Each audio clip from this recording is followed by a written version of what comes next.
श्री सच्चिदानंद सद्गुरु साईनाथ महाराज की जय। सद्गुरु श्री साईनाथ शरत बाबूजी की जय। శ్రీ సాయి సచ్చరిత 10వ అధ్యాయం. నిరంతరం బ్రహ్మస్వరూపంలో స్థితులై ఉన్నవారిని, సకల ప్రజల శ్రేయస్సులో నిమగ్నులైన వారిని భక్తిపూరిత మనస్సులతో నిరంతరం స్మరించండి. వారిని స్మరించినంత మాత్రాన జనన మరణ భ్రమణం తొలగిపోతుంది. ఇదే సాధనలలో ఉత్తమమైన సాధనం. దీనికోసం ఒక గవ్వైనా ఖర్చు కాదు. తక్కువ శ్రమతో ఎక్కువ ఫలితం సునాయాసంగా హస్తగతమవుతుంది. ఇంద్రియాలు దృఢంగా ఉన్నంత వరకు ప్రతి క్షణాన్ని సద్వినియోగం చేసుకోవాలి. ఇతర దేవతలందరూ మాయా. గురువు ఒక్కరే శాశ్వతమైన దైవం. వారి చరణాల యందు విశ్వాసం ఉంచితే వారు విధి వ్రాతను మార్చగలరు. ఉత్తమమైన సద్గురు సేవతో ప్రపంచ సుఖదుఖాలన్నీ నిర్మూలనమవుతాయి. న్యాయం, మీమాంస ఘటనపటాది అధ్యయనం అవసరం లేదు. సద్గురువు నావికుడైతే అధిభౌతిక ఆధ్యాత్మిక అధిదైవికమను తాపత్రయ దుఃఖాల నుండి భావికులైన భక్తులు తరింపబడతారు. లౌకికమైన ఈ సాగరాన్ని దాటటానికి నావికునిపై విశ్వాసం ఉంచాలి కదా. అట్లే భవసాగరాన్ని దాటటానికి గురువు యందు విశ్వాసం ఉంచాలి. గురువు శిష్యుల భక్తి శ్రద్ధలను గమనించి వారికి జ్ఞానాన్ని కరతలామలకం చేస్తారు. మరియు ఆనంద లక్షణమైన మోక్షప్రాప్తిని అనాయాసంగా హస్తగతం చేస్తారు. ఎవరి దర్శన మాత్రాన హృదయ గ్రంథి విడిపోయి విషయ వాసనలన్నీ తొలగిపోతాయో మరియు సంచిత క్రియామాన కర్మలు క్షీణించిపోతాయో అట్టి సద్గురువు చరిత్రను నేను గానం చేస్తాను. అష్టమాధ్యాయంలో మానవ జన్మ యొక్క ప్రయోజనాన్ని, నవమాధ్యాయంలో భిక్షావృత్తి యొక్క ప్రాముఖ్యాన్ని విన్నారు. బాయిజాబాయి యొక్క రొట్టె కూర గురించి కుశాల్ చందు సమాచారం, మహల్సాపతి తాత్యాల శయన పద్ధతి శ్రవణానందంగా వర్ణించడమైంది. ఇప్పుడు శ్రోతలు సావధాన చిత్తులై బాబా యొక్క తరువాతి చరిత్రను, వారు ఎక్కడ ఎలా శయనించేవారు, ఎలా ఎక్కడెక్కడ విహరించేవారు అన్న విషయాలను వినండి. బాబా లౌకిక జీవనం ఎంత ఉత్తమం. హిందువులు, మహమ్మదీయులు ఉభయులకు వారు తల్లి. పులి, మేకల వంటి సహజ శత్రువులకు వారు విశ్వాసధామం. అవి వారి వద్ద ఏ భయమూ లేకుండా ప్రేమగా విహరించేవి. ఆహారం గురించిన కథ ఏంది? ఇప్పుడు బాబా ఎలా ఉండేవారు, ఎలా శయనించేవారో శ్రోతలు శ్రద్ధగా వినండి. 4 మూరల పొడవు, 1 జానెడు వెడల్పు గల చెక్క పలకకు 2 వైపులా గుడ్డపేలికలు కట్టి దానిని పైకప్పుకు వేలాడగట్టి బాబా దానిపై పరుండేవారు. వారి తల వద్ద, కాళ్ల వద్ద దీపాలు వెలుగుతుండేవి. వారు దానిపైకి ఎప్పుడు ఎక్కేవారో, ఎప్పుడు దిగేవారో ఎవరూ చూచి ఎరుగరు. దానిపై మెడ వంచుకొని కూర్చునేవారు లేదా దానిపై నిద్రించేవారు. కానీ వారు దానిపైకి ఎక్కడం, దిగడం ఎవరికీ తెలియదు. చింకిగుడ్డలతో కట్టిన ఆ పలక బాబా బరువును ఎలా భరించేది? వారి వద్ద మహామహా సిద్ధులుండగా ఆ పలక ఏపాటిది? అది నామమాత్రానికే. అతి సూక్ష్మమైన నలుసు కళ్ళలో గుచ్చుకోగలిగినప్పుడు అనిమా సిద్ధిగల బాబా అవలీలగా చెక్కపైకి చేరుకోగలరు. బాబా చీమల, దోమల, క్రిముల రూపంలో సునాయాసంగా సంచరించేవారు. అనిమా సిద్ధి వారి ఇంటి దాసి కాగా దోమలా కావటానికి వారికి ఎంతసేపు? ఆధారం లేకుండా ఆకాశంలోనైనా ఉండగలిగే వారికి చెక్కపలక ఓ లెక్క. అనిమ మహిమ లఘిమ వంటి అష్టసిద్ధులు, నవనిధులు బద్ధాంజలితో వారి సన్నిధిలో 2 వైపులా నిలబడగా వారికి చెక్కపలక కేవలం నిమిత్త మాత్రం. చీమలను, క్రిమి కీటకాలను, కుక్కలను, పందులను, పశుపక్షులను, మనుషులను, రాజును, పేదను, చిన్నవారిని, పెద్దవారిని అందరినీ బాబా సమానంగా చూచేవారు. 3.5 మూరల శరీరంతో షిరిడీలో ఉంటున్నట్లు పైకి కనిపించినా పుణ్యరాశి అయిన ఆ మహారాజు సర్వహృదయవాసి. వారు పైకి లోకులకు మార్గదర్శిగా ఉన్నట్లు ప్రవర్తించినా లోపల ఎవరితోనూ ఏ సంబంధం లేకుండా ఉండేవారు. లోపల ఏ కోరికలు లేకుండా ఉన్న పైకి భక్తుల ఎడ మోహపాశంతో బంధింపబడి ఉన్నట్లు కనిపించేవారు. అంతరంగంలో అత్యంత నిష్కామంగా ఉండేవారు. బయట భక్తుల కోసం ఏవో కోరికలతో ఉన్నట్లు ఉండేవారు. పైకి కోపాన్ని ప్రదర్శించిన వారి అంతరంగం ఆత్మశాంతికి నిలయం. పైకి పైశాచిక ప్రవృత్తితో కనిపించిన వారు లోపల పరబ్రహ్మ స్థితిలో ఉండేవారు. పైకి ప్రపంచపు వ్యవహారాలలో చిక్కుకున్నట్లు కనిపించిన వారికి లోపల భేదభావం లేని ప్రేమ. వారు ఒకప్పుడు ప్రేమతో చూచేవారు, మరొకప్పుడు రాయి పుచ్చుకొని పరిగెత్తేవారు. ఒకప్పుడు చీవాట్లు పెట్టినా మరొకప్పుడు ఆనందంగా కౌగలించుకునేవారు. ఒకప్పుడు ఓర్పుగా సహనంతో సమాధ్యవస్థలో ఆనందంగా ఆత్మస్థితులై ప్రశాంతంగా ఉండేవారు, లేదా భక్తుల ఎడ ప్రసన్న చిత్తులై ఉండేవారు. ఎటూ కదలక నిశ్చింతగా మౌనంగా ఎల్లప్పుడూ ఒకే ఆసనంలో తల్లీనులై ఉండేవారు. వారి చేతిలో సటకాదండం ఉండేది.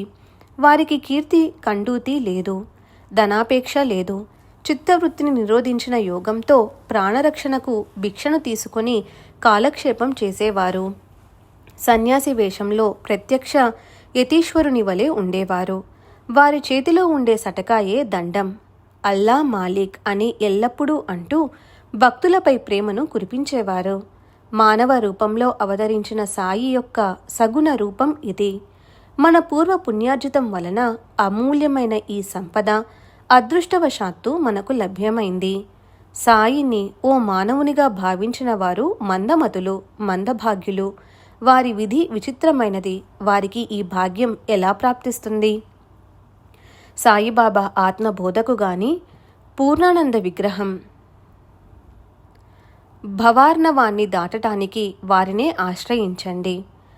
ఆబ్రహ్మ స్తంభ పర్యంతం నిండి అపారంగా అనంతంగా నిరంతరం అభిన్నంగా ఉన్న పరబ్రహ్మమూర్తి బాబా. కలియుగం యొక్క కాల వ్యవధి 4,32,000 సంవత్సరాలు. రమారమి 5,000 సంవత్సరాలు గడిచాక బాబా అవతరించారు. బాబా జన్మించినదేది తెలియకుండా ఏ ఆధారంతో నిశ్చయంగా ఇలా చెప్పగలరని శ్రోతలకు సంశయం కలుగుతుంది. శ్రద్ధగా వినండి మరి. బాబా షిరిడీ క్షేత్రంలో తమ నిర్వాణం వరకు నివసించాలనే సంకల్పంతో 60 సంవత్సరముల వరకు సన్యాస వృత్తిలో గడిపారు. 16 సంవత్సరముల వయస్సులో బాబా మొదట షిరిడీలో ప్రకటమయ్యారు. 3 సంవత్సరాలు అక్కడున్నారు. అక్కడి నుండి వారు ఎక్కడికి వెళ్లారో కానీ దూరాన నైజాం రాజ్యంలో కనిపించారు. ఆ తరువాత పెళ్లివారితో పాటు వచ్చి షిరిడీలోనే స్థిరంగా ఉండిపోయారు. 20 సంవత్సరాల వయస్సు నుండి 60 సంవత్సరాలు వారు షిరిడీలోనే నివసించినది అందరికీ అవగతమే. శక సంవత్సరం 1840 అంటే 1918 అక్టోబర్ 15 ఆశ్వయుజ శుద్ధ దశమి రోజున విజయదశమి సుముహూర్తాన బాబా తమ నిజధామానికి చేరుకున్నారు. ఈ విధంగా 80 సంవత్సరముల బాబా ఆయుర్దాయాన్ని బట్టి వారు సుమారుగా శక సంవత్సరం 1760లో జన్మించారని నిర్ణయించవచ్చు. కాలగమనాన్ని త్రొక్కిపట్టి ఉంచే మహాత్ముల ఆయుర్దాయాన్ని ఎప్పుడైనా నిశ్చయంగా చెప్పగలరా? ఇది కష్టసాధ్యమైన పని. మహాత్ములెప్పుడు తమ ఆత్మస్థితిలో ఉంటారు. వారు జనన మరణ రహితులు. సూర్యునికి ఉదయాస్తమయాలు ఎక్కడివి? అతను ఎప్పుడూ స్థిరంగా ఉంటాడు. శక సంవత్సరము 1603 అంటే క్రీస్తు శకం 1781 సంవత్సరంలో శ్రీ సమర్థ రామదాసు సమాధి చెందారు. తరువాత 200 సంవత్సరాలు పూర్తి కాకముందే ఈ మూర్తి ఉదయించారు. భారత భూమి యవనులచే ఆక్రమింపబడి హిందూ రాజులు యవనులు పాదాక్రాంతులైనప్పుడు భక్తి మార్గం లుప్తమై ప్రజలు ధర్మరహితులయ్యారు. అప్పుడు శ్రీ సమర్థ రామదాసు జన్మించి శివాజీ ద్వారా రాజ్యాన్ని యవనుల నుండి రక్షించారు. బ్రాహ్మణుల గోవుల సంరక్షణ కూడా చేశారు. 2 శతాబ్దాలు పూర్తి కాకుండానే మునుపటి వల్లనే మరలా కాలం పాడై మతభేదాల వల్ల హిందూ మహమ్మదీయుల మధ్య చీలికలేర్పడ్డాయి.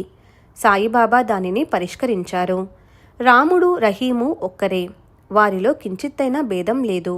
అలాంటప్పుడు భక్తిలో ఆటంకమెందుకు? భక్తులలో వైరమెందుకు? పసివారిలా మీరెంత అజ్ఞానులు! హిందూ ముసల్మానులను స్నేహబంధంతో కలపండి.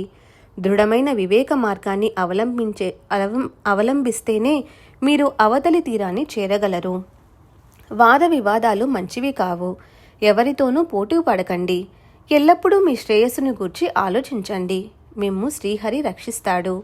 యోగ యాగాలు, తపస్సు, జ్ఞానం వగైరా పరమాత్మ ప్రాప్తికి సాధనాలుగా ఉన్నా భగవంతుని తెలుసుకోలేని వారి జన్మ వ్యర్థం. ఎవరైనా ఏదైనా అపకారం చేస్తే వారికి చేయగలిగితే ఉపకారమే చేయాలి కానీ మనం ప్రతీకారం చేయకూడదు. ఇది బాబా ఉపదేశ సారం. స్వార్థానికైనా పరమార్థానికైనా ఇది మంచి ఉపదేశం. గొప్పవారైనా తక్కువ వారైనా, స్త్రీలకు శూద్రులకు అందరికీ ఇది సులువైన మార్గం. స్వప్నంలోని రాజ్యవైభవం మేలుకోగానే మాయమైపోయేలా ఈ ప్రపంచం కేవలం మాయా అని బాబా ఉద్దేశం. శరీరానికి మనసుకు కలిగే సుఖదుఖాలు మిథ్య. అవి కలల వంటివని ఆత్మానుసంధానంతో గ్రహించి వానిని వదిలించుకున్న వారు ముక్తిని సాధించారు. బద్దులుగా ఉన్న భక్తులను చూచి బాబా మనసు కరిగిపోయేది. వీరు శరీరానికి అతీతమైన స్థితిని ఎలా పొందగలరా అని వారికి అహర్నిశలు చింత. అహం బ్రహ్మాస్మి అన్న వృత్తితో అఖండానందంలో ఉండే స్వభావం వారిది. ఏ కోరికలు లేని నిర్వికల్ప చిత్తస్థితి మరియు నివృత్తి వచ్చి వారి వద్ద ఉండేవి. తంబూర చిరుతలు పుచ్చుకొని ఇంటింటికి తిరుగుతూ వచ్చేపోయే వారి ముందు చేయి చాచటం వారెరుగరు. అనేక మంది గురువులు శిష్యులను చేరదీసి డబ్బు కొరకు బలవంతంగా వారి చెవులలో మంత్రాలను ఊదుతారు. శిష్యులకు ధర్మం గురించి నేర్పుతూ తాము అధర్మాన్ని ఆచరిస్తారు. అటువంటి గురువులు భవాన్ని ఎలా తరింపచేయగలరు? జనన మరణాలను ఎలా తప్పించగలరు? తమ ధార్మిక ఖ్యాతిని జగాన చాటుకునేలా పతాకాలను ఎగరవేసుకునే కోరిక లేని మూర్తి సాయి. వారికి శరీరాభిమానం లేదు. వారు ఎల్లప్పుడూ భక్తుల ఎడ అత్యంత ప్రేమ స్వభావం కలవారు. ఇదే ప్రవృత్తితో ఉండే మూర్తి సాయి. నియత గురువులు, అనియత గురువులని 2 రకాల గురువులు. శ్రోతలకు ఒక్కొక్కరి పద్ధతిని స్పష్టంగా చెబుతాను. దైవీ సంపదతో పరిపూర్ణులుగా చేసి అంతఃకరణాన్ని పరిశుద్ధపరచి మోక్ష మార్గంలో ప్రవేశపెట్టడం వరకే అనియత గురువుల పని. నియత గురువుల యొక్క ఆశ్రయం లభిస్తే ద్వైతం తొలగిపోయి అద్వైత భావం జాగృతమవుతుంది. వారు తత్వమసి మహావాక్యాన్ని ప్రత్యక్షంగా అనుభవక వైద్యంగా చేస్తారు. చరాచరాలలో విశ్వమంతా వ్యాపించి ఉన్న గురుతత్వం భక్తుల కొరకు సగుణ సాకార రూపంలో అవతరించి తన కార్యం సమాప్తి కాగానే తన అవతారాన్ని చాలిస్తుంది. సాయిబాబా ఈ 2వ కోవకు చెందినవారే. వారి జీవితాన్ని నేనెలా వర్ణించను? వారు నాకు బుద్ధిని ప్రసాదించిన విధంగానే ఈ చరిత్ర రచన సాగుతుంది. లౌకిక విద్యలకు అనేక గురువులుంటారు, కానీ ఆత్మ సాక్షాత్కారాన్ని కలిగించేవారే సద్గురువు. భవసాగరాన్ని దాటించగల వారే సమర్థులు.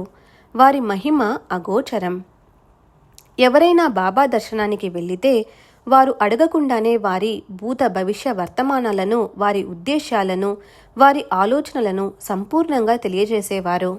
వారు సర్వత్రా సర్వజీవులలోనూ పరమేశ్వరుణ్ణి చూచేవారు. మిత్రులను, శత్రువులను సమానంగా చూచేవారు. వారికి కించిత్తైన భేదభావం లేదు. ఎవరి వద్ద ఏవీ ఆశించేవారు కాదు. సదా సమదృష్టి కలిగినవారు. అపకారం చేసేవారిపై కూడా అమృత వృష్టిని కురిపించేవారు. హెచ్చుతగ్గులు లేకుండా సుస్థిరంగా ఉండేవారు. వారికి ఏ వికల్పాలు లేవు. నశ్వరమైన శరీరంలో ఉన్న ప్రపంచ మోహంలో చిక్కుకొనక దేహంలో ఉంటూనే శరీరానికి అతీతమైన స్థితిలో ఉంటూ శరీరంలోనే ముక్తులైనారు. షిరిడి జనులు ధనుయులు. సాయియే వారి పూజ్య దైవం. భోజనం చేస్తున్నా, శయనిస్తున్నా ఎల్లప్పుడూ సాయినే ధ్యానం చేసేవారు. వారి ప్రేమ ధన్యం. పొలాలలోనూ ఇళ్లలోనూ పనులు చేసుకుంటూ దంచుతున్నా, విసురుతున్నా, మజ్జిగ చిలుకుతున్నా బాబా మహిమను గానం చేసేవారు. కూర్చున్నా, తింటున్నా, పడుకున్నా సాయినామాన్ని ఎప్పుడూ స్మరించేవారు. ఒక్క బాబా తప్ప మరో దైవాన్ని వారు తలిచేవారు కాదు. ఆ స్త్రీల ప్రేమ ఎంత గొప్పది! ఆ ప్రేమలో ఎంత మాధుర్యం ఉంది! నిర్మలమైన ప్రేమయే కవిత రాయగలదు, కానీ విద్వత్తు కాదు. ఏమాత్రం పాండిత్యం లేకుండా సాధారణ భాషలో ఉండేది. అందులోని కవిత్వానికి పండితులు కూడా తలలూపాల్సిందే.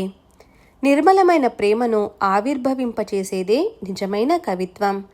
ఆ స్త్రీల గానాన్ని శ్రోతలు వినవచ్చు. సాయిబాబా ఇచ్చ ఉంటే ఆ పాటలనన్నింటినీ సేకరించగలిగితే ఒక అధ్యాయమై శ్రోతల కోరిక తీరుతుంది. భక్తులను అనుగ్రహించడానికే నిరాకార పరమాత్మ షిరిడీలో సాయి రూపంలో ప్రకటమయ్యారు. వారిని తెలుసుకోవడానికి దేహాహంకారము వికారాలు పోయి భక్తి కలగాలి. వారికి శరీరంపై అభిమానం లేదు. వారికి మనోవికారాలు లేవు. భక్తుల పుణ్యమంతా పోగై ఫలించే సమయం వచ్చినప్పుడు అది సాయి రూపంలో మొలకెత్తి షిరిడిలో పక్వానికి వచ్చింది. అవర్ణనీయమైన తత్వం వ్యక్తీకరించబడింది. అట్లే జన్మలేని వానికి జన్మ మరియు ఆకారం లేని ఆ తత్వం మూర్తిభవించిన కరుణరసం అనే ఆకారాన్ని ధరించింది. యశస్సు, ఐశ్వర్యం, వైరాగ్యం, జ్ఞానం, ఔదార్యం, వైభవం ఈ షడ్గుణాలతో ఉన్న మూర్తి సాయి. వారి నిగ్రహం చాలా విశిష్టమైనది. వారు ఎవరి వద్ద నుండి ఏమీ గ్రహించేవారు కాదు. నిరాకారులైన వారు భక్తులను అనుగ్రహించటానికే ఒక రూపాన్ని ధరించారు. వారిది ఎటువంటి కరుణా స్వభావం! భక్తుల ప్రేమను గెలుచుకున్నారు. బహుశా భగవంతుడు కూడా వారిని తెలుసుకోలేడేమో.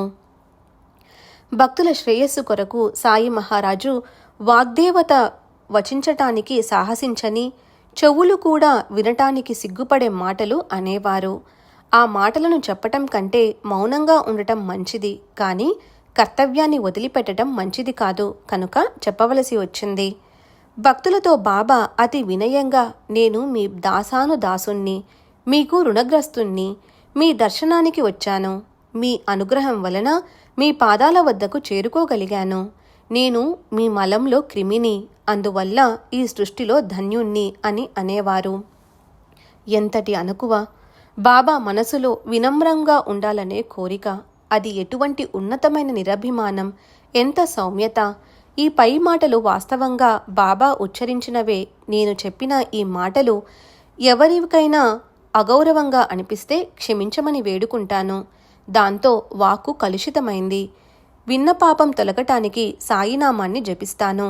తద్వారా అందరి దోషాలు తొలగిపోతాయి.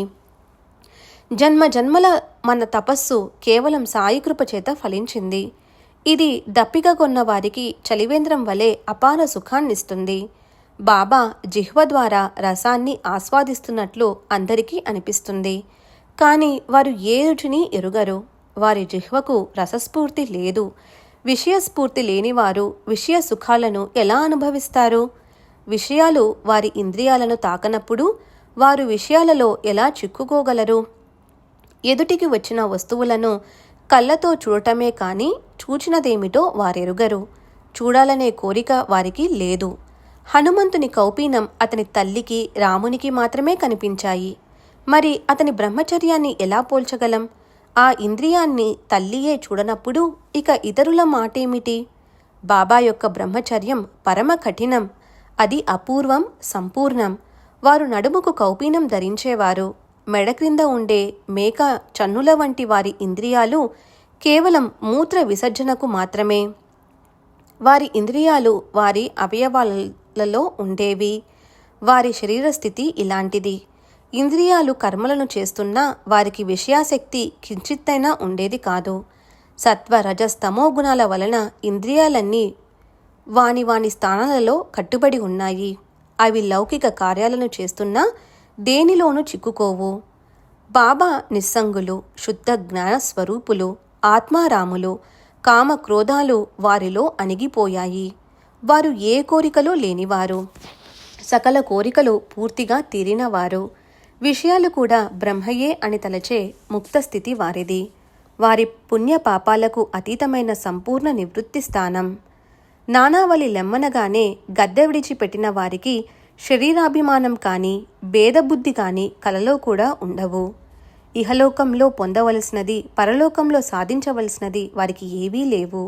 వారు కేవలం లోక కళ్యాణం కోసమే ఈ భూమిపై అవతరించిన సత్పురుషులు. ఇటువంటి కరుణామయులు అవతరించినందుకు ప్రయోజనం ప్రజలకు శ్రేయస్సును అనుగ్రహించడానికే తప్ప మరొకటి కాదు. వారు పరుల శ్రేయస్సుకు కోరే పరమ కృపాలువులు. వారి హృదయం నవనీతం వలె అత్యంత మృదువైనదని అంటారు. వెన్న తనకు తాపం కలిగితేనే కరుగుతుంది, కానీ సత్పురుషుల హృదయం ఇతరులకు తాపం కలిగితే ద్రవించిపోతుంది. వారి వస్త్రం అతుకులతో ఉన్న కఫ్ని, వారు కూర్చోటానికి గోనె పట్టె, వారి మనస్సు వృత్తి శూన్యం. ఇట్టి వారికి వెండి సింహాసనం ఏమవసరం? సింహాసనం వారికి ఇబ్బంది కలిగించగా దానిని వెనుకకు జరుపుతే భక్తుల ప్రేమను చూచి వారు ఏమీ పట్టించుకునేవారు కాదు. బాబా షిరిడీ సరోవర కమలం. ఆ పరిమళాన్ని భక్తులు సేవిస్తారు. నిర్భాగ్యులకు కప్పలకు వలె ఎప్పుడూ బురదయే గతి. ఆసనాలు, ప్రాణాయామం, ఇంద్రియ దమనం, మంత్రం, తంత్రం, యంత్రం, భజనల గూర్చి బాబా ఎప్పుడూ ఎవరికీ చెప్పేవారు కాదు. చెవిలో ఊదటం కూడా లేదు. లోక వ్యవహారాలలో లౌకికంగా ప్రవర్తిస్తున్నట్లు కనిపిస్తారు, కానీ వారి అంతరంగం మరో రకంగా ఉండేది. వ్యవహారాలలో ఎంతో దక్షతను చూపేవారి కౌశలం మరెవరికీ ఉండదు. వారు భక్తుల కొరకే ఆకారాన్ని ధరించారు, భక్తుల కొరకే వారి మనోభావాలు. సత్పురుషుల లౌకికాచారాలను అందరూ తెలుసుకోవాలి. సాయి మహారాజు సాధువులకు నిధానం, శుద్ధ పరమానంద స్థానం. నిరభిమానం, నిర్లిప్తత గల వారికి నా సాష్టాంగ వందనం.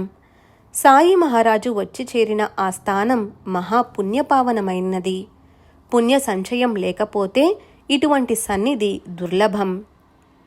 మంచి విత్తనం నుండి రసవత్తరమైన పండ్లు వస్తాయని ప్రసిద్ధ వచనాన్ని ప్రజలు షిరిడీలో తరచిచూచి తెలుసుకున్నారు. సాయిబాబా హిందువులు కారు, యవనులు కారు. వారికి ఏ వర్ణమూ లేదు, ఏ ఆశ్రమమూ లేదు. అయినా వారు భవాన్ని సమూలంగా నశింపచేస్తారు. అపారము, అనంతము అయిన గగనం వలె బాబా చరిత్ర గహనమైనది. దానిని యథార్థంగా అవగాహన చేసుకోవటం వారికి తప్ప ఎవరికి శక్యం? చిత్తం యొక్క పని చింతనం. ఆలోచన లేకుండా మనసు ఒక్క క్షణమైనా ఊరికే ఉండదు. విషయాలను ఇస్తే విషయచింతన చేస్తుంది, గురువుని ఇస్తే గురువును ధ్యానిస్తుంది. అందువలన సర్వేంద్రియాలను చెవులలో నిలుపుకొని గురువు మహిమను వింటే అదే సాయి గురువు యొక్క సహజమైన స్మరణ, భజన, కీర్తన. పంచాగ్ని సాధన, యజ్ఞ యాగాలు, అష్టాంగ యోగాలు, మంత్ర తంత్ర ప్రయోగాలు బ్రాహ్మణులకు మాత్రమే శక్యం. ఇవి ఇతరులకు ఏం ఉపయోగపడవు. సత్పురుషుని కథ అలా కాదు. అది అందరినీ సన్మార్గంలో పెడుతుంది, భవభయ వ్యధను హరిస్తుంది, పరమార్థాన్ని బోధిస్తుంది. సత్పురుషుల చరిత్రను శ్రవణం, మననం, అధ్యయనం, నిధిధ్యాసనం చేస్తే ద్విజులు, శూద్రులు, స్త్రీలు పవిత్రులవుతారు. ప్రేమంటూ లేని మానవులు ఉండనే ఉండరు. ఒకరికి ఒక వస్తువుపై ప్రేమ, మరొకరికి మరొక దానిపై ప్రేమ, ఇలా వేరువేరుగా ఉంటుంది. ఒకరి ప్రేమ సంతానంపై ఉంటుంది, మరొకరి ప్రేమ గౌరవ మర్యాదలు, ధనసంపదలపై ఉంటుంది. ఇంకొకరికి శరీరంపైన, ఇంటిపైన, లౌకికమైన కీర్తి ప్రతిష్టలపైన, విద్యా ప్రాప్తిపైన ఉంటుంది. విషయ సుఖాలలోనున్న ప్రేమనంతటినీ ఒక్కటిగా చేసి హరి చరణాలనే మూసలో వేస్తే అదే భక్తి రూపంలో ప్రకటమవుతుంది. అందువలన శరీరంతో ప్రపంచ వ్యవహారాలను చేస్తూ మనస్సును సాయి చరణాలకు సమర్పిస్తే వారి అనుగ్రహం కలుగుతుంది. ఇది ఒక సులభమైన ఉపాయం. ఇటువంటి అల్పమైన సాధనతో గొప్ప ప్రయోజనం కలుగుతుంది. అయినా జనులు శ్రేయాన్ని సంపాదించుకోవడానికి ఎందుకు ఉదాసీనులై ఉంటారు?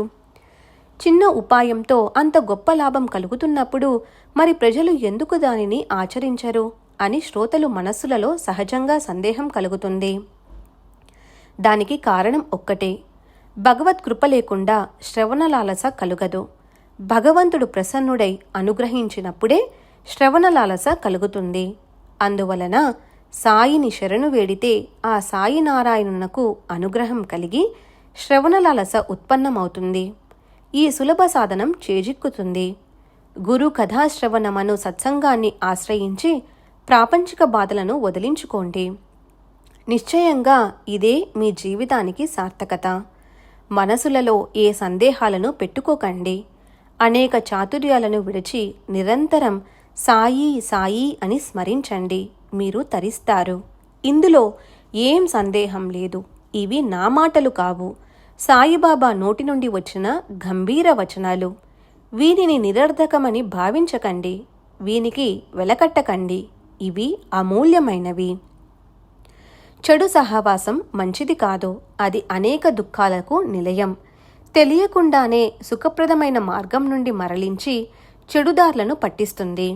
సాయినాథులు లేక ఒక సద్గురువు తప్ప చెడు సాంగత్యం నుండి రక్షించగలవారెవరు?